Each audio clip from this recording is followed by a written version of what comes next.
मेरठ में सौरभ हत्याकांड को लेकर एक बड़ा अपडेट सामने आया है। कल पुलिस ने दोनों आरोपी यानी कि पत्नी मुस्कान और साहिल प्रेमी को कोर्ट में पेश किया। कोर्ट में पेश करने के दौरान उन्होंने रिमांड पर भेज दिया गया था। अब वह जेल जाएंगे, लेकिन इससे पहले बीच में ही कोर्ट से निकलते ही साहिल और मुस्कान वकीलों के बीच फंस गए। मेरठ के वकीलों ने दोनों को जमकर पीटा। हालत यह हो गई कि साहिल के कपड़े तक फट गए।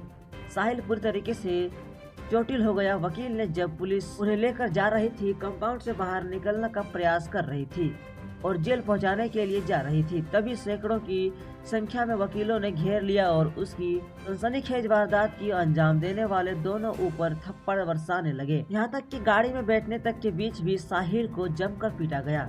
दरअसल साहिल मुख्य आरोपी है और वो खुद नशेड़ी और गांजा पीने का अच्छा शौक रखता है और कई सालों से नशे की चपेट में, इसलिए अपने पड़ोसी रहने वाली अपनी दोस्त की पत्नी मुस्कान को भी गांजा पीना सिखा दिया। दोनों सिगरेट में गांजा भर के दोनों पीते थे। हालांकि ऐसा कहा जा रहा है कि दोनों बकायदा सौरभ को मार करके कसौली गए थे और कसौली और शिमला में ही घूमने करने उन्होंने नशेबाजी की थी और इस दौरान उनका वजन करीब 10 किलो घट गया था। हालांकि इस हत्याकांड के बाद एक और खुलासा हुआ कि आरोपी साहिल सौरभ के सिर को एक बैग में अपने डाल करके चक्कर लगाता रहा, काफी दूर तक घूमता रहा, बाद में लौट आया और उसके बाद ड्रम में दफना दिया था।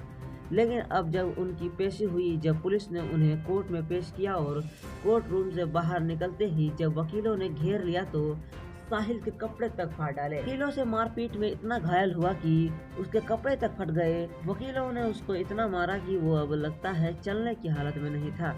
उसके बाद उसे जेल भेज दिया गया।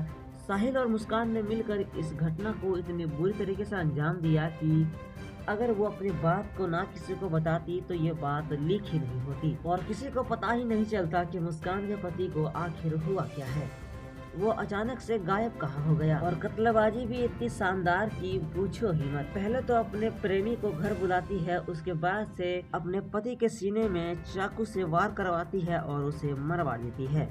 और जब लाश ठिकाने लगाने की बात आई तो और उन्हें कुछ न समझ में आया तो घर में रखे ड्रम में लाश के टुकड़ों को भरकर उनमें सीमेंट का घोल मिला दिया, जिससे कि किसी को पता ही ना चले। लेकिन दोनों का पूरा प्लान फेल हो गया और वो जब जेल की सलाखों के पीछे हैं।